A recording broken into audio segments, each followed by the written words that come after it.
Since I've been a kid, I've always wanted to catch the biggest fish I could in the lake, whether that be the biggest roach, the biggest perch, the biggest carp.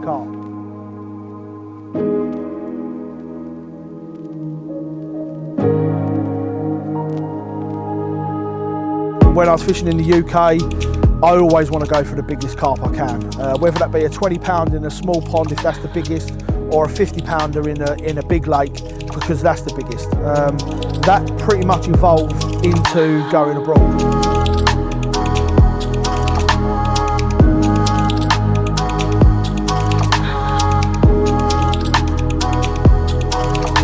So in 1999 I took my first steps. I was 19 years old, I've been fishing a little syndicate that was really, really hard, and someone invited me to a trip abroad to Le Quay, and I caught a 44 pound common, which was the biggest of my week, and it blew anything I'd even nearly caught away, and that really was the bug for me. I come back home and I struggled a little bit because I wanted to catch the biggest I could, but I knew all I had to do was go over the other side of get on a ferry back then, and I could catch bigger. So I struggled with my English fishing for probably 2 or 3 years, and then I come to grasp it that, do you know what, it's all about catching the biggest fish in the lake that you're fishing at the time. So like I say, whether you're fishing for a 20 pounder because that's the biggest, or a 50 pounder because that's the biggest, that's my mentality at the time. And then I found out there's lakes that have 60 pounders, 70 pounders, and 80s and now 90s and 100 pounders, and they're the ones that I like to chase. So yeah, that's my ethos about going, and why I catch big fish, and why I chase big fish. I just want to go where the biggest ones are. Doesn't matter what the environment is, whether it's a natural pond or a 10,000 acre lake. If it's got the biggest fish in it, then at some point in my career, I 100% will be there fishing for them. So looking at my photo album, I've caught some big ones and I've caught some small ones, and to be honest, the biggest fish in my album is 86.6, and it was more down to luck than skill. Don't get me wrong, it took a lot of effort to catch it. I'd been going to the Hungarian lake for maybe 4 or 5 years before I caught it. I'd lost probably the biggest fish in the lake the year before, and that was heart-wrenching. It come up to the surface, I lost it 2 inches from the net, and then I thought, right, that is it. I am going to get revenge on this place. Before I leave and never go back, I'm going to get revenge. Went back the year after, and it was a really good week. We was really catching a lot of fish, and the place in question has a lot of fish in it. And eventually, on the very last morning, the bivvies were packed away, the bed chairs were done, most of the stuff was back in the van, apart from the rods, and I got a slow, steady take. And yeah, I was playing this fish for maybe 15-20 minutes. It actually went under the decking that we bivvied up on, and really, really, really scary moments, and up popped an absolute monster with only an hour to go before we had to reel in. So yeah, 86 pound 6, bit of luck, bit of skill, but mainly luck. So as carp anglers, we are always looking for the edge. We're always looking to put 100% in, whether that be checking weather forecast, the right bait, the right rigs, and everything else to catch them big uns. And for me, yes, I think it matters. Every percent matters. So it's all about 1%, and eventually you're going to get to 100% and everything's going to click in right. So yeah, for me, being meticulous about everything I do, whether it's the hook sharpness, whether the rig's straight, whether the bead's on at the right position, whether you've glugged the right amount into the bait and left it soaking in for the right amount of time, whether you've defrosted your bait at the right time so that you've got 2 days of it defrosting, so then you can put some glug on it so it's going to soak in at the right time and stuff. That all matters. And as a kid, I read every possible thing I could in the magazines about them little edges. And I was always fishing with a group of mates, and whether it be luck or judgment, but I knew that I'd researched as much as I could from all the people, Terry and Rod Hutchinson, everybody, and I caught more than everybody else. And I would spend every penny I could on pellet and boilie, and as much as I possibly could. So for me, yeah, I think being meticulous and actually getting all the little percentages right makes your fishing better. Checking your line when you're reeling in, make sure there's no little nicks on it. Just every little bit, really. And the more you put into carp angling, the more you're going to get out of it. So we always hear it on the internet that you have to do it this way, you have to do it that way, you have to use this bait, you have to use that bait. For me, there is no rules in carp angling. There is no rule book. There is no one to tell us we're doing it right or wrong. There's no one to tell us what way round to put a swivel. For me, it's just a case of go out there, practice, experiment, do what you need to do to see what works best. And some things are crap, some things are really good. You just got to go with the flow. Look at ready-made, for example. I mean, if you had asked me 2-3 years ago to use a ready-made boilie, I would have told you to poke it. There was absolutely no chance that I would use a ready-made in the UK or abroad.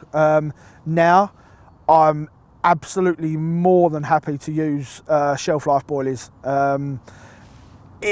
It's so much easier, convenient. I've tested it time and time again against each other because I want to prove myself wrong.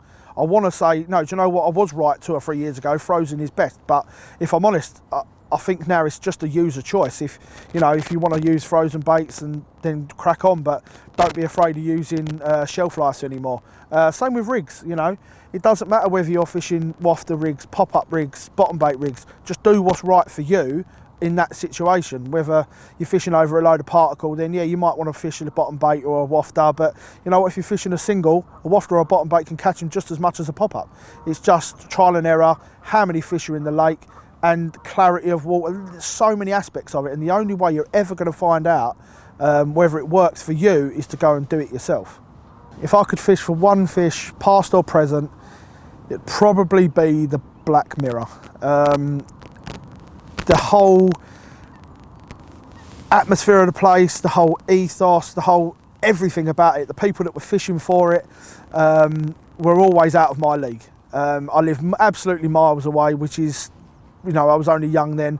The excuses are there, but to be honest with you, it was way out of my league. And if it was still available now, I would make it happen, and I would go and fish that lake, and I would do anything it takes to catch that fish. But when it was alive, I didn't have the resources, I didn't have the time, and I probably didn't have the motivation. But in hindsight, all them old ones, they go at some point, and yeah, that's probably the fish that I would love to have gone and fished for and had that in my album. Plenty of times when I've been away and I'm fishing for some big carp, and it just doesn't seem to happen. I normally have a little quiet moment. I either ring the wife, tell her it's not happening. She then gives me a telling off, and I then have to have a real serious think about what I'm doing. And yeah, I'll change things because they need to be changed. I was fishing at Parco this year in Italy, fishing for some really big fish. There's 80 pounders in there, and I was doing well. I was catching a few fish, but they were all small, 15, 20, pound, 25 pounders, when other people were catching 45, 50 pounders. So I think it was like a Wednesday, and we'd been for something to eat with all the boys, and we all went out, and I come back and I thought, you know what, I'm not doing what everyone suggested, which is crushed up boilies, tiny little wafters, and all that small bitty sort of type of fishing, pellet and stuff like that. And I thought, you know what, I've got the rest of the week to go, I'm changing completely. So I had the rest of the week's worth of 18 millers, and that was all I put in. So I just fished with 18 millers with an 18 mil wafter, and literally the next bite was a 50 pounder, and it didn't really stop. I had 4 days or 3 days of probably the most epic fishing I've ever had, including 6 60s in 24 hours. So, and that I honestly believe was down to just changing the bait, not putting all the small particles in, which obviously the small fish just loved. They were there and they'd sit there all day, and the big ones just couldn't be bothered. They'd go to somewhere else and and feed on that bait. And when I changed that, the small ones disappeared, the big ones come in, and I pretty much had a bumper 4 days. Really, it's absolutely brilliant. So I think all of us carp anglers at some point in our lives have come to a lake or had a fish in mind where you're intimidated, you're a bit scared, you don't really realise whether you're good enough to fish the lake, or whether it's, I'm at the moment I'm fishing at Welland Country Park, and it's, every video that's ever been made here has been epic. It's had the best anglers in the country fish here, and it's got some of the best fish in the country here. So even this season, when my ticket come up, I was thinking, oh my God, this is it now. This is like, I've got to try and do this, you know. And to be honest, yeah, you get intimidated. You speak to people and you're a bit, oh, you know, you're a bit nervous. But to be honest with you, we're all carp anglers. It doesn't matter who you are, it doesn't matter how famous in the carp industry you are. We're all just blokes, women, carp anglers. You know, it doesn't make a difference. So my advice to get out there on a lake that you might think is unthinkable is to just go and do it. Don't be scared of it. Just take the bull by the horns, open that gate and just go fishing. And that's all it is, it's just fishing. You know, it doesn't make any difference, just go fishing. So if I can relive any one moment or day, I'm going to pick an era. I would love to go back when I was sort of between 12 and maybe 16 years old, fishing with my mate Will. We used to go every opportunity we ever could. We would get the bus, we would walk miles to the lake and absolutely, you know, smash this place. And it was brilliant because it wasn't like it was an easy lake. The regulars did have 1 or 2 fish, 3 fish in a weekend, and me and Will would be pulling out 15, 20, 30 fish a weekend. Like I said before, I spent every penny I could on pellet and boilie, read everything I could, and it all paid off because we absolutely battered this place. And that was my whole start into wanting to catch big fish, because there wasn't that many big ones in there. I think 23 pound was the biggest. I did catch it, and then I moved on to a syndicate the year after, and that for me was the start of sort of my fishing career really, and it's never really stopped from then on. I've pretty much fished and played rugby at the same time the whole way through. And yeah, that would be, I'd love to go back to when we was kids and nothing mattered. There was no internet, there was no anything. It was just a case of go fishing, really enjoy it, no pressure. Yeah, it was brilliant. I'd love to go back to them days. So looking back at all the different things that I've done over the years, probably my biggest mistake and biggest downfall would be consistency. Now, it's easy to say you can go week in, week out, but I was targeting big fish, the Annie out of Manor Farm in Essex, and at the time she was always alive, so it was always a case of that's all right. And I would do 2 or 3 months hard, solid fishing, 2-3 nights a week, maybe more sometimes, and I never caught her. And I'd get a new ticket somewhere else, you know, over Arena or somewhere local that's, you know, had loads of other big fish in it, and I would just flit about, and I'd never really get my head stuck into it. And that's probably my biggest regret, that I never actually got really stuck in and never wavered and never went to a different lake and never got distracted. I just fished hard for that fish, and I know I would have caught her. But that was my biggest mistake really. I need to be consistent, and I'm a bit like it now today. I can openly admit that, you know, I'll get my head stuck into a lake for sort of 2, 3, 4 months, and then I'll be distracted with work, or I'll have to go abroad, or I'll do whatever. So my UK fishing does take a hit. My European fishing doesn't. When I go abroad, I'm 100% focused, whether that's for 2 weeks, 3 weeks. The lead up to it can affect my English fishing. So when I've got a target for abroad, then I'm 100% in.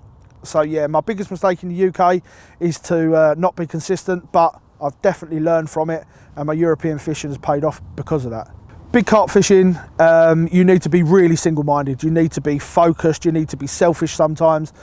Carp anglers are selfish. You know, most of us have wives and kids, and then we go away for 2 nights a week. You know, and that's what carp angling is all about. And you know, to catch really big fish, you have to be single-minded. I'm probably not the most single-minded person.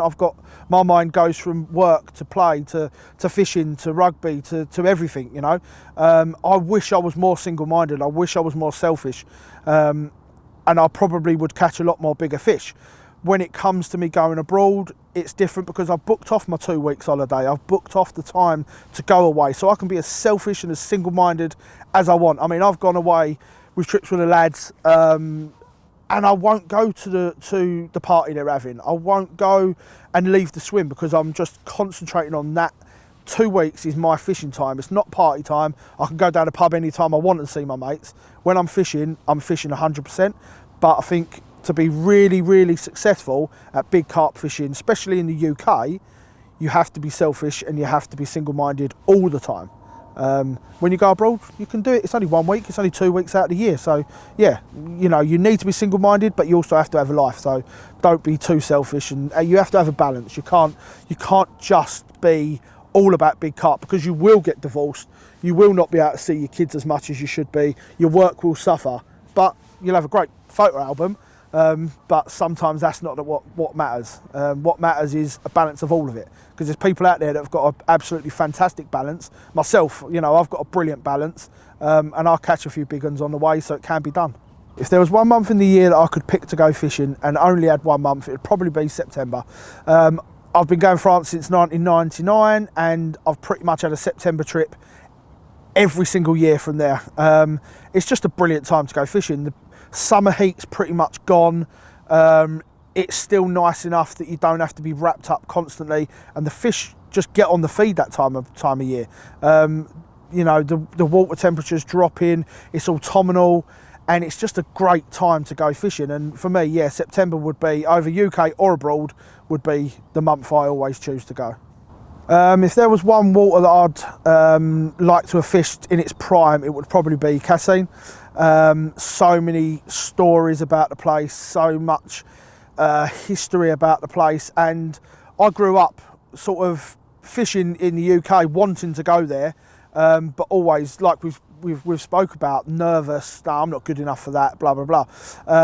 So if I could go back then and fish Cassine, that would have been absolutely amazing. And the regret is that I could have fished it back then, just didn't, and it's not the same anymore. So you lose that, and that's the problem with waters. You know, they only have they've got a shelf life, and you know, I've learned that you need to make the most of that shelf life before either the rules change, the fish die. You know, they restock it with more fish that don't make it any better. So yeah, if I've got any advice, it would be take the bull by the horns, go and fish the lakes that you want to fish now, put your name on the waiting list now, or get a tunnel and go and fish the lakes abroad that you want to fish now. Don't wait until you think times are going to be right, because invariably they're probably not. So if you've got the money, you've got the time, you know, do it. If you haven't, make it happen.